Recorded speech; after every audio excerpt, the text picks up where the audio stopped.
Ashes సిరీస్లో Australia captain Steve Smith రికార్డులు బద్దలు కొడుతున్నాడు. సెంచరీతో పలు రికార్డులు బ్రేక్ చేశాడు స్మిత్. ఇంగ్లాండ్ లెజెండ్ జాక్ హాబ్స్కు చెందినటువంటి 2 రికార్డులు బ్రేక్ అయ్యాయి. యాషెస్లో 13వ సెంచరీ చేసిన రెండో ప్లేయర్గా కూడా రికార్డులకు ఎక్కాడు. 19 సెంచరీలతో డాన్ బ్రాడ్మన్ తొలి ప్లేస్లో ఉన్నాడు. టెస్ట్ క్రికెట్లో 37వ సెంచరీతో పాటు 36 సెంచరీల రాహుల్ ద్రావిడ్ రికార్డును కూడా బ్రేక్ చేశాడు. 51 సెంచరీలతో తొలి స్థానంలో సచిన్, 45 సెంచరీలతో జాక్ కలిస్ రెండో ప్లేస్లో ఉన్నారు. ఇటు 219 ఇన్నింగ్స్లోనే 37వ సెంచరీ చేశాడు స్మిత్. 220 ఇన్నింగ్స్లో 37వ సెంచరీని చేసి సచిన్ రికార్డును కూడా బ్రేక్ చేసినటువంటి పరిస్థితి ఉంది. దీనికి సంబంధించి మరిన్ని అప్డేట్స్ మా కరెస్పాండెంట్ వెంకట్ అందిస్తారు. వెంకట్, యాషెస్ సిరీస్లో రికార్డుల మోత మోగిస్తున్నాడు స్టీవ్ స్మిత్. ఏంటి దీనికి సంబంధించి ఎలా చూడొచ్చంటారు? ఖచ్చితంగా అంటే టెస్ట్ క్రికెట్ కు ప్రయారిటీ ఇస్తే ఏ రేంజ్ లో ఉంటుంది అనేది జోయ్ రూట్ గానీ లేదంటే స్టీవ్ స్మిత్ గానీ ఎక్కువగా చూపిస్తుంటాం. ముఖ్యంగా జోయ్ రూట్ సంగతి పక్కన పెడితే స్టీవ్ స్మిత్ ఆట తీరు అనేది నిజంగా మన భారత్ లో గానీ లేదంటే ఇంగ్లాండ్ గానీ ఆస్ట్రేలియా గానీ ఎక్కడైనా సరే అతను చాలా అద్భుతంగా ఆడేటువంటి ప్లేయర్ అనే విషయం ఇప్పటికే ప్రూవ్ అయింది. ఇప్పటికే అతను ప్రూవ్ చేసుకున్నాడు కూడా. మన భారత్ లో కూడా సెంచరీలు చేసినటువంటి సందర్భాలు ఉన్నాయి. అదే విధంగా మన అటు ఇంగ్లాండ్ లో కూడా అతను ఇంగ్లాండ్ గానీ సౌత్ ఆఫ్రికా గానీ ఇట్లా కొంత అంటే జట్టుకు విలువైన పరుగులు అవసరమైన సందర్భంలో అతను ఆడినటువంటి ఆట తీరు ఎంతో ఆకట్టుకుందని చెప్పాలి. ఇప్పుడు యాషెస్ సిరీస్ లో ఏదైతే ప్రస్తుతం జరుగుతున్నటువంటి యాషెస్ సిరీస్ లో ప్యాట్ కమిన్స్ కొంత జట్టుకు దూరం అవుతున్న దూరమైనటువంటి నేపథ్యంలో జట్టుకు నాయకత్వం వహిస్తున్నాడు. అయినా సరే ఆట తీరు విషయంలో మాత్రం అతను ఎక్కడా కూడా వెనకడుగు వేయటం లేదనే విషయం అయితే స్పష్టంగా అర్థమవుతుంది. ఇక ఈ నేపథ్యంలోనే పలు రికార్డులను కూడా అతను బద్దలు కొట్టడం జరిగింది. యాషెస్ సిరీస్ లో మొత్తం కూడా 13వ శతకం చేశాడు. ఇది అతని కెరీర్ లో మొత్తం 37వ శతకం. అంటే రాహుల్ ద్రావిడ్ 36 సెంచరీల రికార్డును కూడా అతను బ్రేక్ చేయడం జరిగింది.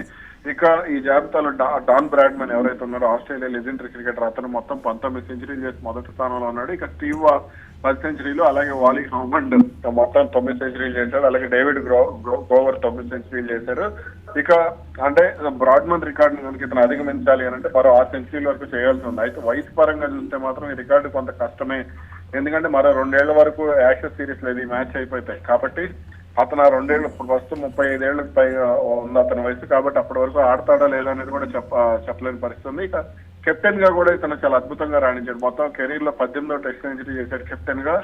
గ్రేమ్ స్మిత్ ఈ జాబితాలో ముందున్నాడు. 25 సెంచరీలతో గ్రేమ్ స్మిత్ ముందుంటే ఆ తర్వాత విరాట్ కోహ్లీ 20 సెంచరీలు, రికీ పాంటింగ్ 19 మాత్రమే అతని తర్వాత ఎక్కువ సెంచరీలు చేసినటువంటి పరిస్థితి ఉంది. ఇక 68 అంటే అతని బ్యాటింగ్ ఇది టెస్ట్ ఫార్మాట్ లో యావరేజ్ కూడా అతను చాలా అద్భుతంగా ఉంది. 68 కంటే ఎక్కువ ఫార్మాట్ లో అంటే ఈ కెప్టెన్ పరంగా చూస్తే 68 సగటుతో పరుగులు చేసినటువంటి కెప్టెన్ ఎవరు కూడా లేరు. గతంలో డాన్ బ్రాడ్మన్ కానీ లేదంటే ఎవరు రికీ పాంటింగ్ వీళ్ళు ఎవరు కూడా చేయలేదు. కానీ ఇతను చేయటం ఒక రకంగా మిరాకిల్ అనే చెప్పుకోవాలి.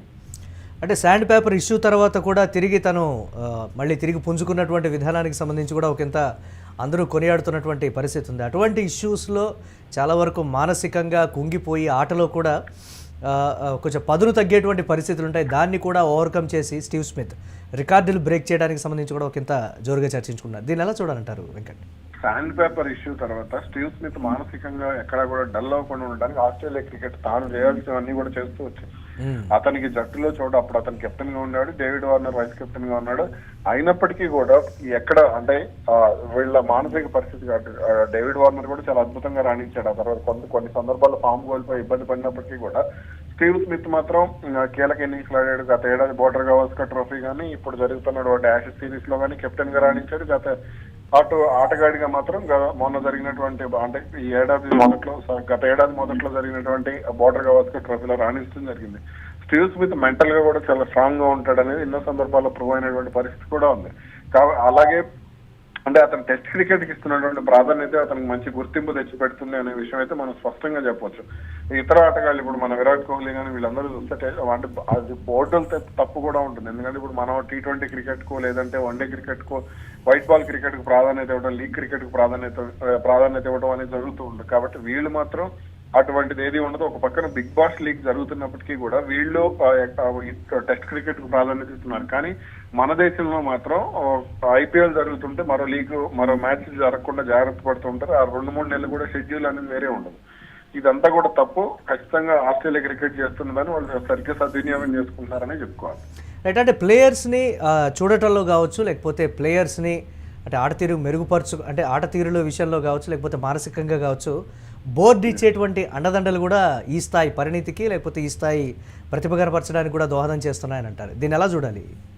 ఖచ్చితంగా, ఎందుకంటే బోర్డు కంప్లీట్ గా కూడా వాళ్ళ ఆటగాళ్ళకి కావాల్సినటువంటి స్వేచ్ఛ ఇస్తుంది. అదేవిధంగా సీనియర్లు కానీ జూనియర్ల కాంబినేషన్ కానీ చాలా అద్భుతంగా ఉంటుంది ఆస్ట్రేలియాకి సంబంధించి. ఇప్పుడు మనం చూసుకుంటే ఆ టీమ్ లో కూడా కొంత ఆటగాళ్ళకు ఉండే స్వేచ్ఛ, మీరు అన్నట్టుగా కూడా అంటే వయసు పైబడినా సరే మీలో టాలెంట్ ఉంటే మేము తీసుకొస్తాము, మేము ఆడిస్తాము అని చెప్పడానికి కొంతమంది ఆటగాళ్ళు, ఇప్పుడు స్కాట్ బోలాండ్ కానీ, అలాగే ఇప్పుడు రిటైర్ అవుతున్నటువంటి ఉస్మాన్ కవాజే కానీ, అదేవిధంగా నాదర్న్ లియాన్ కానీ, అలాగే అటు కొంత బ్యూ వెబ్స్టర్ కానీ, అదేవిధంగా మరో మైకెల్ నెజర్ కానీ, వీళ్ళందరూ కూడా అటు వయసు పరంగా కూడా వీళ్ళు పైబడినటువంటి వాళ్ళు. ఇప్పుడు అతని వయసు మైకెల్ నెజర్ వయసు చూసుకుంటే 35 ఏళ్ళు. అతను ఆల్రౌండర్ గా జట్లోకి తీసుకొచ్చారు. అతను ఆడింది కూడా చాలా తక్కువ టెస్ట్ మ్యాచ్లు, 5 టెస్ట్లే ఆడాడు.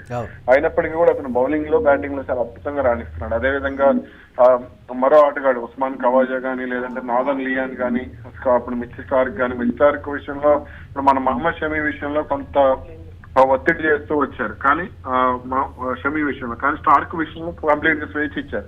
అలాగే హేజిల్వుడ్ విషయంలో కూడా అదే జరిగింది, స్కాట్ బాలాండ్ విషయంలో కూడా అదే జరిగింది. ఇవన్నీ కూడా అంటే ఆటగాళ్ళకి స్వేచ్ఛ ఉంటే ప్రదర్శన ఎలా ఉంటుంది అనేది ఆస్ట్రేలియన్ క్రికెట్ చూస్తే స్పష్టంగా చెప్పచ్చు. ఎస్ వెంకట్, ఒక స్పిన్నర్ గా కూడా స్టీవ్ స్మిత్ రాణిస్తున్నటువంటి పరిస్థితి కూడా ఉంది కదా, దాన్ని ఎలా చూడాలంటారు? ఇటు బ్యాట్స్మెన్ గా అటు స్పిన్నర్ గా కూడా అవకాశం వచ్చినప్పుడు, టీం కష్టాల్లో ఉన్నప్పుడు తానే స్వయంగా దిగి వికెట్లు తీసినటువంటి పరిస్థితి కూడా ఉంది కదా, దీని ఎలా చూడొచ్చు?